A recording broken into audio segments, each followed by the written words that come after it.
Hello every one. നമ്മളൊക്കെ തന്നെ പ്രേസി റൈറ്റിങ്ങിനെ കുറിച്ച് കേട്ടിട്ടുണ്ട് അല്ലേ? അപ്പൊ എങ്ങനെയാണ് പ്രേസി എഴുതുന്നത്, അതിന് എന്തൊക്കെ കാര്യങ്ങളാണ് നമ്മൾ കൺസിഡർ ചെയ്യേണ്ടത്, ഈ കാര്യങ്ങളൊക്കെ നമുക്ക് ഇന്നൊരു ഷോർട്ട് വീഡിയോയിലൂടെ ഒന്ന് ചെക്ക് ചെയ്താലോ? ഓക്കെ, അപ്പൊ ഒരു ഷോർട്ട് ടൈമിൽ നമുക്ക് എങ്ങനെയാണ് ഏറ്റവും ഷോർട്ട് ആയ പ്രേസി തയ്യാറാക്കുന്നതെന്ന് നോക്കാം. Okay, so the importance of precis is highly significant in today's days, right? So അതിനെക്കുറിച്ച് നമുക്കൊന്ന് ചെക്ക് ചെയ്യാം. നോക്കിക്കോ, പ്രേസി എന്ന് പറഞ്ഞു കഴിഞ്ഞാൽ precis writing is the art of summarising a long passage, article or document into a concise, clear and coherent form. Okay, അതായത് പൊതുവെ പ്രേസി ചെയ്യുന്ന സമയത്ത് നമുക്കുണ്ടാവുന്ന മെയിൻ കൺഫ്യൂഷൻ എന്ന് പറയുന്നത് എന്തായിരിക്കും? അതായത് ഈ ഏറ്റവും വലുതായ ഒന്നിനെ എങ്ങനെയാണ് പെട്ടെന്ന് ചെറുതാക്കുന്നത്, ആ സമയത്ത് മീനിങ്ങോ എസെൻസോ നഷ്ടപ്പെടാൻ സാധ്യതയുണ്ടോ, ഇങ്ങനെ കുറെ കൺഫ്യൂഷൻസ് നമ്മളിലേക്ക് വരാറുണ്ട് അല്ലെ? സോ അതിനൊക്കെയുള്ള പരിഹാരങ്ങൾ അല്ലെങ്കിൽ എന്തൊക്കെ കാര്യങ്ങൾ കൺസിഡർ ചെയ്ത് കഴിഞ്ഞാൽ ഒട്ടും തന്നെ ഇമ്പോർട്ടൻസ് നഷ്ടപ്പെടുത്താതെ നമുക്ക് പ്രേസി തയ്യാറാക്കാം, ഷോർട്ട് ആക്കാം ഒരു കാര്യത്തിനെ എന്നുള്ളതാണ് നമ്മൾ പഠിക്കുന്നത്. ഓക്കെ, ഏറ്റവും ഇമ്പോർട്ടന്റ് ആണ് ഈ കാര്യം, നിങ്ങൾ നോട്ട് ചെയ്ത് വെക്കണം. ഏത് പ്രേസിയും ഈ ട്രിക്സ് അറിഞ്ഞു കഴിഞ്ഞാൽ നിങ്ങൾക്ക് ഈസി ആയിട്ട് തയ്യാറാക്കാനായിട്ട് സാധിക്കും. സോ നമ്മൾ പറഞ്ഞതുപോലെ സമ്മറൈസിംഗ് ആണ് ഇവിടെ നടക്കുന്നത്. വലിയ പാസേജുകളെയൊക്കെ നമ്മൾ ചുരുക്കി വളരെ ചെറുതാക്കി മാറ്റുന്നു. ഓക്കെ, ആർട്ടിക്കിളുകളിൽ നമുക്ക് പ്രേസി ചെയ്യാൻ പറ്റും. ഈവൻ ഡോക്യുമെന്റ്സിനെയൊക്കെ തന്നെ നമ്മൾ കൺസൈസ് ആക്കി, ക്ലിയർ ആക്കി, കൊഹറന്റ് ആക്കി മാറ്റുന്ന രീതിയാണ് ഇവിടെയുള്ളത്. Usually 1/3 of its original length എന്നാണ് പറയുന്നത് കേട്ടോ. എപ്പോഴും പ്രേസി ചെയ്യുന്ന സമയത്ത് നമ്മൾ മനസ്സിലാക്കേണ്ട കാര്യം, അതിനെ നമ്മൾ എങ്ങനെയാ ചെറുതാക്കേണ്ടതെന്ന് ചോദിച്ചു കഴിഞ്ഞാൽ 1/3 ഓഫ് ദ ലെങ്തിലേക്ക് ആക്കുന്നതാണ് ഏറ്റവും ഐഡിയൽ ആയിട്ട് അക്സെപ്റ്റ് ചെയ്തിട്ടുള്ളത്. ഓക്കെ, 1/3 മാറ്റുന്നു. And it is derived from the French word പ്രേസി, meaning precise or short cut. Okay, അപ്പൊ ഒരു ഫ്രഞ്ച് വേർഡാണ് ശരിക്കും പറഞ്ഞാൽ നമ്മുടെ പ്രേസി. ഓക്കെ, പ്രേസി എന്ന് പറയുന്നത് എങ്ങനെയുള്ള വേർഡാണെന്ന് ചോദിച്ചാൽ ഫ്രഞ്ച് വേർഡാണ്. ഞാൻ ഇങ്ങനെ പ്രൊനൗൺസ് ചെയ്യുമ്പോഴും നിങ്ങൾക്ക് ഒരു കൺഫ്യൂഷൻ വന്നിട്ടുണ്ടാവും, എങ്ങനെയാണ് ഇത് എക്സാക്റ്റ് ആയിട്ട് പ്രൊനൗൺസ് ചെയ്യുന്നത് അല്ലെ? എങ്ങനെ അങ്ങ് പറഞ്ഞാൽ മതി, പ്രേസി. ഓക്കെ, പ്രേസി ഇത് എങ്ങനെയാണ് പ്രൊനൗൺസ് ചെയ്യുന്നത്? പ്രേസി. ഓക്കെ, സോ ഇതിന്റെ മീനിങ് എന്താണ്? പ്രിസൈസ് അല്ലെങ്കിൽ ഷോർട്ട് ഫോം എന്നുള്ളതാണ് ഇതിന്റെ മീനിങ് വരുന്നത്. Okay, a good precis retains the essential points, tone and logical order of the original text while using the writer's own words. Okay, റൈറ്ററിന്റെ തന്നെ words use ചെയ്തിട്ട് നമ്മൾ ആ വലിയ എസ്സേയെ വളരെ ചുരുക്കി ചെറുതാക്കി മാറ്റുന്ന രീതിയാണ് ഇവിടെ ചെയ്യുന്നത്. ഓക്കെ, പോയിന്റ്സിനെയും ടോണിനെയും ലോജിക്കൽ ഓർഡറിനെയും ഒക്കെ തന്നെ നമ്മൾ എന്ത് ചെയ്യുന്നു? അതിന്റെ ഒട്ടും ഒറിജിനാലിറ്റി നഷ്ടപ്പെടുത്താതെ തന്നെ ഭംഗിയുള്ളതാക്കി മാറ്റുന്നു. Key features of a good precis എന്ന് പറയുന്നത് ഒന്ന് കൺസൈസ്നെസ് തന്നെയാണ് കേട്ടോ. കൺസൈസ്നെസ് എന്തായാലും അതിനകത്ത് ഉണ്ടായിരിക്കണം. ടിപ്പിക്കലി 1/3 to 1/4 പറയുന്നത് of the original length conveying maximum meaning in minimum words. Okay, precis എഴുതുന്ന സമയത്ത് നമ്മുടെ മനസ്സിൽ ആദ്യം ഉണ്ടായിരിക്കേണ്ട കാര്യം ഇതാണ്, മാക്സിമം നമ്മൾ എന്ത് ചെയ്യണം? മാക്സിമം മീനിങ്ങിനെ മിനിമം വേർഡ്സിലേക്ക് കൊണ്ടുവരണം. ഇതിന് നിങ്ങൾക്ക് സാധിച്ചു കഴിഞ്ഞാൽ പ്രേസി റൈറ്റിംഗിൽ നമ്മൾ ഒരു എക്സ്പേർട്ട് ആണെന്ന് പറയാൻ സാധിക്കും. ഓക്കെ, മാക്സിമം മീനിങ്ങിനെ മിനിമം വേർഡ്സിലേക്ക് കൊണ്ടുവരണം. ഓക്കെ, സോ ഇനി അടുത്തത് ക്ലാരിറ്റിയിൽ നമുക്ക് ഒരു കോംപ്രമൈസും ചെയ്യാൻ പറ്റില്ല. So clarity is important. Straightforward language വേണം, ഈസി ടു അണ്ടർസ്റ്റുഡ് ആയിരിക്കണം, അതുപോലെ തന്നെ without ambiguity. What you mean by ambiguity? Ambiguity എന്ന് പറഞ്ഞു കഴിഞ്ഞാൽ കൺഫ്യൂഷൻ ആണ്. ഓക്കെ, കൺഫ്യൂഷൻ ഉണ്ടാകരുത്. നമ്മൾ സംസാരിക്കുമ്പോഴും എഴുതുമ്പോഴും ഒക്കെ തന്നെ കൺഫ്യൂഷൻ ഉണ്ടാവുകയാണെങ്കിൽ ആൾക്കാർക്ക് നമ്മളെ ലിസൺ ചെയ്യാനായിട്ട് തോന്നത്തേയില്ല. കാരണം എന്താണ്? വളരെ കൺഫ്യൂസിങ് ആക്കി അവരെ കൂടെ നമ്മൾ ഒരു പാനിക് സ്റ്റേജിലേക്ക് കൊണ്ടുപോകും അല്ലെ? സോ എപ്പോഴും നമ്മൾ പറയുമ്പോഴും എഴുതുമ്പോഴും ഒക്കെ തന്നെ ലാക്ക് ഓഫ് ആംബിഗ്യൂറ്റി അവിടെ ഉറപ്പായിട്ടും ഉണ്ടായിരിക്കണം. ഓക്കെ, ഇനി ഒബ്ജക്ടിവിറ്റിയിലും കോംപ്രമൈസ് ഇല്ല.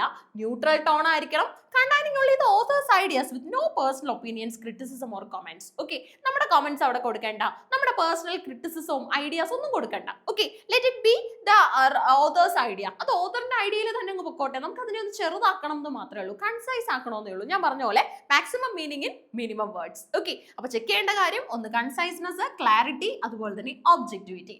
Next one is coherence, logical law and connection between ideas. നമ്മൾ പറയുന്ന കാര്യങ്ങൾ സിങ്ക് ചെയ്ത് പോകണ്ടേ? എങ്കിൽ മാത്രമല്ലേ നമ്മൾ ഈ പാട്ടൊക്കെ എന്താ കൗതുകത്തോടു കൂടി കേട്ടിരിക്കുന്നത്, അതിന്റെ ഒരു വരി അടുത്ത വരി ഇങ്ങനെ സിങ്ക് ചെയ്തു പോകും അല്ലെ? അപ്പൊ അത് പ്രേസിക്കകത്തും നമുക്ക് ഉണ്ടായിരിക്കണം. And next one is completeness. Okay, covers all essential points and main arguments. എല്ലാ എസെൻഷ്യൽ പോയിന്റുകളും മെയിൻ ആർഗ്യുമെന്റ്സും ഇതിനകത്തിൽ ഉൾപ്പെട്ടിരിക്കണം. ഓക്കെ, ഒരു കംപ്ലീറ്റ് പാക്കറ്റ് ആയിരിക്കണം നമ്മൾ എഴുതിയ പ്രേസി എന്ന് പറയുന്നത്.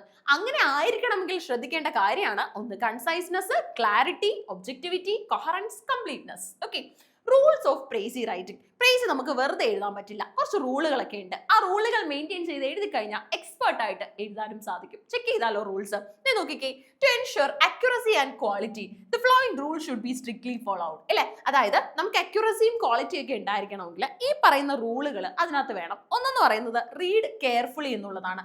Read the passage at least twice. Okay, നമുക്ക് നമുക്കൊരു പാസേജ് കിട്ടിയില്ലേ, അതിനെ ചുമ്മാ അവിടെ ഇവിടെ നോക്കാതെ പൂർണ്ണമായിട്ടൊന്ന് നോക്കുക. കാരണം നമ്മൾ വായിച്ച കാര്യം നമ്മളിൽ കൃത്യമായിട്ട് ഹൃദയസ്ഥമാക്കണമെന്നൊക്കെ മലയാളത്തിൽ പറയത്തില്ലേ, അത്രത്തോളം നമുക്ക് ആഴത്തിൽ അത് മനസ്സിലാക്കണം. ഓക്കെ, നമ്മൾ അതിനു വേണ്ടി ട്വൈസ് ഒക്കെ വായിക്കുന്നത് നല്ലതാണ്. To grasp the main theme and key points, കാര്യങ്ങൾ എന്താണെന്ന് നമുക്ക് കോർഡിനേറ്റ് ചെയ്തെടുക്കാൻ പറ്റണം. അങ്ങനെയാണെങ്കിൽ പിന്നെ നമ്മുടെ ബ്രെയിൻ അങ്ങ് വർക്ക് ചെയ്ത് തുടങ്ങും. ഓക്കെ, ബ്രെയിൻ സ്റ്റോമിംഗ് ഒക്കെ അപ്പം തന്നെ സ്റ്റാർട്ടായി ഇങ്ങനെ തുടങ്ങിക്കൊണ്ടിരിക്കുന്നത് നമുക്ക് ഫീൽ ചെയ്യും. അപ്പൊ അതിൽ എന്താണ് എഴുതി വെച്ചിട്ടുള്ളതെന്ന് പൂർണ്ണമായും നമ്മൾ അറിയണം. എങ്കിൽ മാത്രമേ ഒട്ടും തന്നെ ഒറിജിനാലിറ്റി നഷ്ടപ്പെടുത്താതെ നമുക്ക് ഈ പ്രേസിയെ പൂർണ്ണമാക്കാനായിട്ട് സാധിക്കത്തുള്ളൂ. കിട്ടിയോ ഞാൻ പറഞ്ഞ ഐഡിയ?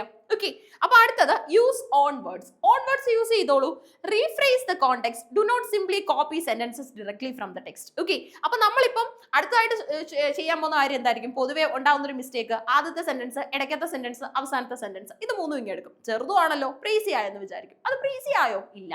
സോ പ്രേസി എന്ന് പറഞ്ഞു കഴിഞ്ഞാൽ നമ്മുടെ ഓൺ വേർഡ്സ് അതിനകത്ത് വേണം. ഓക്കെ, അപ്പൊ ഈസി ടാസ്ക് അല്ല, അങ്ങനെ വിചാരിക്കുകയേ ചെയ്യരുത്. പക്ഷെ നമുക്ക് വേണമെങ്കിൽ അതിനെ ഈസി ആക്കാൻ സാധിക്കും. എങ്ങനെയാണെന്ന് ചോദിച്ചു കഴിഞ്ഞാൽ കിട്ടിയ ഒറിജിനൽ ഐഡിയ ഒന്ന് റീഡ് ചെയ്താൽ മതി. പലവട്ടം ഒന്ന് മാറ്റി മാറ്റി വായിച്ചു നോക്കിക്കഴിഞ്ഞാൽ ധാരാളം ഐഡിയാസ് നമ്മളിൽ തന്നെ ഇങ്ങനെ ഫോർമുലേറ്റ് ചെയ്ത് വരുന്നത്, ബോൺ ഔട്ട് ആവുന്നത് നമുക്ക് തന്നെ ഫീൽ ചെയ്യും. ഓക്കെ, അങ്ങനെ നമ്മുടെ പ്രേസിയെ നമുക്ക് പെർഫെക്റ്റ് ആക്കാനായിട്ട് സാധിക്കും. Next one is third person and indirect speech. Write in the third person, he or she, it, they, etcetera, and use indirect reported speech rather than direct quotes. Okay, direct quotes അങ്ങോട്ട് കൊടുക്കാതെ ഇപ്പൊ നമ്മൾ according to that writer അല്ലെങ്കിൽ according to this person എന്നൊക്കെ പറയുന്നതാണ് നല്ലത്. Direct code ഇട്ട് നമ്മൾ കൊടുക്കുന്നതിലും കുറച്ചുകൂടെ നല്ലതെന്ന് പറയുന്നത് ഇന്ന ആള് പറഞ്ഞ വാക്കുകളിൽ എന്നുള്ള രീതിയിലൊക്കെ കൊണ്ടുവന്നു കഴിഞ്ഞാൽ പ്രേസി കുറച്ചും കൂടെ അപ്പീലിംഗ് ആയിട്ട് ഫീൽ ചെയ്യും. ഇനി അതുപോലെ തന്നെ 1/3 റൂൾ എന്ന് പറയുന്നത് final count should be approximately 1/3 of original. ഒറിജിനലിന്റെ 1/3 മതി. 1/3 തന്നെ നമുക്ക് കൂടുതലാണെന്ന് പറയാൻ സാധിക്കും. 1/3 കൂടാതിരിക്കാൻ ഉറപ്പായിട്ട് നിങ്ങൾ ശ്രമിക്കണം കേട്ടോ, അത് മാൻഡേറ്ററി ആണ്. പിന്നെ അതുപോലെ തന്നെ ഇങ്ങനെയൊക്കെ കുറച്ച് റൂൾസ് പറയുമ്പോഴും നിങ്ങളുടെ മനസ്സിലുള്ള ചിന്ത ഇതൊക്കെ സാധ്യമാകുമോ എന്നുള്ളതായിരിക്കും അല്ലെ. ഈ റൂളുകൾ ബേസ് ചെയ്ത് ഏതെങ്കിലും ഒരു പാസേജിന്റെ പ്രേസ് നിങ്ങളൊന്ന് തയ്യാറാക്കി നോക്കിക്കേ. It is possible. നിങ്ങൾ ട്വൈസ് അല്ലെങ്കിൽ ത്രൈസ് ആദ്യത്തെ എസ്സേ വായിച്ചിരിക്കണമെന്ന് മാത്രമേ ഉള്ളൂ. ഓക്കെ, അത് ഈസി ആയിട്ട് നമുക്ക് പോസിബിൾ ആക്കാനായിട്ട് സാധിക്കും. അപ്പൊ നമുക്ക് പ്രാക്ടീസ് ആണ് പ്രേസിക്ക് ഏറ്റവും അത്യാവശ്യം എന്ന് പറയുന്നത്. Follow original order. Maintain the same logical sequence of ideas as the original text. Okay, main ആയിട്ടുള്ള ആ ഒരു എന്താണ് ലോജിക്കൽ സീക്വൻസ് മെയിൻറ്റെയിൻ ചെയ്ത് വെക്കുന്നത് നല്ലതാണ്. Avoid additions and comments. Do not add information, personal opinions and interpretations are not found in the original. ഒറിജിനലിൽ ഇല്ലാത്ത തരത്തിലുള്ള കുറേ കാര്യങ്ങൾ അതിലേക്ക് അങ്ങ് നമ്മൾ ഇൻവൈബ് ചെയ്ത് ആഡ് ഓൺ ചെയ്ത് പോകേണ്ട ആവശ്യമില്ല. ഓക്കെ, ഇപ്പൊ എന്തെങ്കിലും ഒരു കാര്യത്തിനെ ടെക്സ്റ്റിൽ പറഞ്ഞിട്ടുള്ളത് 1 ലൈനിലാണെങ്കിൽ നമ്മൾ അതിനെ 2 ലൈൻസിലേക്ക് കൊണ്ടുപോയി അതിനെ എക്സ്ട്രീം ആക്കേണ്ട ആവശ്യമൊന്നുമില്ല. നമുക്ക് അതിനെ കുറച്ചും കൂടെ ചെറുതാക്കി ഒരു ഫ്രേസ് രൂപത്തിലാക്കാൻ പറ്റിയ അത്രയും നല്ലത്. അതാണ് പ്രേസിയുടെ മറ്റൊരു പ്രത്യേകത. പിന്നെ അതുപോലെ തന്നെ omit redundancy, remove examples, anecdotes, illustrations, repetition, അതൊന്നും നമുക്ക് പ്രേസിക്ക് വേണ്ട, അവോയ്ഡ് ചെയ്യേണ്ട കാര്യങ്ങളാണ് കേട്ടോ. Provide a title, അത് മസ്റ്റ് ആണ്. Suitable, concise title that reflects the main theme is mandatory. നമ്മളൊരു ചെറിയ പാസേജ് വായിച്ച് ഉത്തരം എഴുതാനുള്ള ചോദ്യത്തിൽ പോലും നമുക്ക് ഉണ്ടായിരിക്കും suggest a title for this essay അല്ലെങ്കിൽ poem എന്നൊക്കെ. അതുപോലെ നമ്മൾ തയ്യാറാക്കിയ പ്രേസിക്ക് നമ്മളൊരു ടൈറ്റിൽ കൊടുക്കുന്നു. വളരെ നല്ല ടൈറ്റിൽ കൊടുക്കുക. ടൈറ്റിൽ തന്നെ ക്യാച്ച് ചെയ്യാവുന്നത് മാർക്ക് വാങ്ങാനുള്ള ഏറ്റവും നല്ല വഴിയാണ്. ഓക്കെ, പിന്നെ use proper tense. Historical facts or report should be in the past tense. അത് നമുക്ക് അറിയാവുന്ന കാര്യമാണ് അല്ലെ. വൈൽ ജനറൽ ട്രൂത്ത്സിനെ ഒക്കെ തന്നെ ഏത് ടെൻസിൽ കൊടുക്കുക? പ്രസന്റ് ടെൻസിൽ കൊടുക്കുക. നടന്നുപോയ ഹിസ്റ്റോറിക്കൽ ആയിട്ടുള്ള കാര്യങ്ങളൊക്കെ പാസ്റ്റ് ടെൻസിൽ കൊടുത്തിട്ട് എന്നും പ്രാധാന്യമുള്ള ചില ട്രൂത്തുകളൊക്കെ കാണത്തില്ലേ, അതിനെയൊക്കെ പ്രസന്റ് ടെൻസിൽ തന്നെ അങ്ങ് വിട്ടേരും. ഓക്കെ, ഇനി അതുപോലെ തന്നെ പിന്നെ നമ്മൾ ചെയ്യേണ്ട കാര്യം എന്ന് പറയുന്നത് ഓക്കെ, പ്രേസ് ചെയ്യുന്ന സമയത്ത് പിന്നെ നമ്മൾക്ക് ഉണ്ടാവേണ്ട മറ്റൊരു പോയിന്റ് എന്ന് പറയുന്നത് എന്താണ്? 1/3 റൂൾ വേണം. ഫോളോ അപ്പ് ഒറിജിനൽ ഓർഡറിൽ കൊടുക്കുക. അഡീഷൻസും കമന്റ്സും അവോയ്ഡ് ചെയ്യുക. Omit redundancy, provide title, then use proper tense. Okay, ഇതിനുശേഷം അവോയ്ഡ് അബ്രിവേഷൻസ്. അബ്രിവേഷൻസ് വേണ്ട. നോക്കിക്കോ, avoid using abbreviations, contractions or slang. അത്തരം കാര്യങ്ങൾ മാക്സിമം അവോയ്ഡ് ചെയ്യുന്നത് നമുക്ക് എപ്പോഴും പ്രേസ് ചെയ്യെ കുറച്ചും കൂടെ ഹൈലി സ്റ്റാൻഡേർഡ് ആക്കാനായിട്ട് സഹായിക്കും. പിന്നെ indicate word count. Write the total word count in brackets at the end of the precis. പ്രേസിയുടെ അവസാനമായിട്ടേ നമ്മൾ ടോട്ടൽ വേർഡ് കൗണ്ട് വെക്കും. ഇപ്പം എന്താണ് ക്വസ്റ്റ്യൻ ആൻസർ എഴുതാൻ പോലും നമുക്ക് അങ്ങനെ വരാറുണ്ട്. 50 വാക്കിൽ എഴുതുക, 150 വാക്കുകളിൽ എഴുതുക എന്നൊക്കെ. അതുപോലെ തന്നെ പ്രേസിക്കും ഒരു വേർഡ് കൗണ്ട് വെക്കുക. സ്റ്റെപ്സ് ടു റൈറ്റ് എ പ്രേസിയിൽ read and understand it passage വായിച്ചിട്ടേ നമ്മൾ പ്രേസി തയ്യാറാക്കാവൂ. തിരിച്ചുള്ള ഒരു രീതി എന്ന് പറയുന്നത് ഒരിക്കലും നമുക്ക് അക്സെപ്റ്റ് ചെയ്യാനും പറ്റില്ല. അതുപോലെ തന്നെ പ്രേസിയുടെ ആകെ ക്വാളിറ്റിയെ ബാധിക്കുകയും ചെയ്യും. പിന്നെ അതുപോലെ തന്നെ highlight key points, note down essential arguments, key words, facts, അതൊക്കെ എപ്പോഴും നല്ല കാര്യമാണ്. ഡ്രാഫ്റ്റിംഗ് വേണം. Write a first draft focusing on the essential points. First ഡ്രാഫ്റ്റിൽ തന്നെ പ്രേസി പെർഫെക്റ്റ് ആവുമെന്നൊന്നും നമ്മൾ ആദ്യം തന്നെ ചിന്തിക്കാൻ പാടില്ല.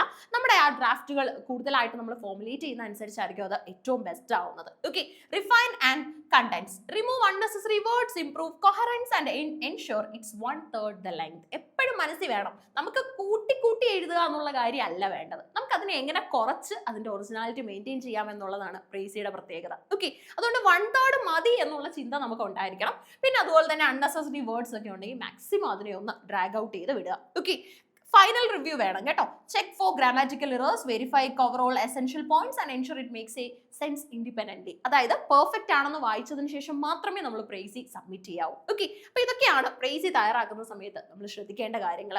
ഇനി ഒറ്റ സ്ക്രീനിൽ ദേ ഡൂസും ഡോൺസും കൊടുത്തിട്ടുണ്ട്, വായിക്കണം കേട്ടോ. അപ്പൊ നോക്കിക്കേ, ഡൂസിൽ എന്താ ഉള്ളത്? Start with the main idea of the passage. എന്താണോ മെയിൻ ത്രെഡ് ഐഡിയ അവിടെ തുടങ്ങാം. നമ്മൾ അതിനെ ടോപ്പിക് സെന്റൻസ് എന്നൊക്കെ പറയും കേട്ടോ. അപ്പൊ മെയിൻ ആയിട്ട് വരുന്ന സെന്റൻസിനെ നമ്മൾ പറയുന്നത് ടോപ്പിക് സെന്റൻസ് എന്നാണ്. അങ്ങനെയുള്ള ടോപ്പിക് സെന്റൻസുകളൊക്കെ നമ്മൾ പ്രൊമോട്ട് ചെയ്യുക. പിന്നെ വേറൊരു കാര്യം ചെയ്യേണ്ടത്, use linking words. therefore, however, this, for, flow. ഒരു ഒറ്റ ഫ്ലോയിലാണ്, ഒറ്റ സ്ട്രെച്ചിലുള്ളതാണെന്ന് കാണിക്കാനായിട്ട് ഇത്തരം വാക്കുകൾ ഉപയോഗിക്കുന്നത് നന്നായിരിക്കും.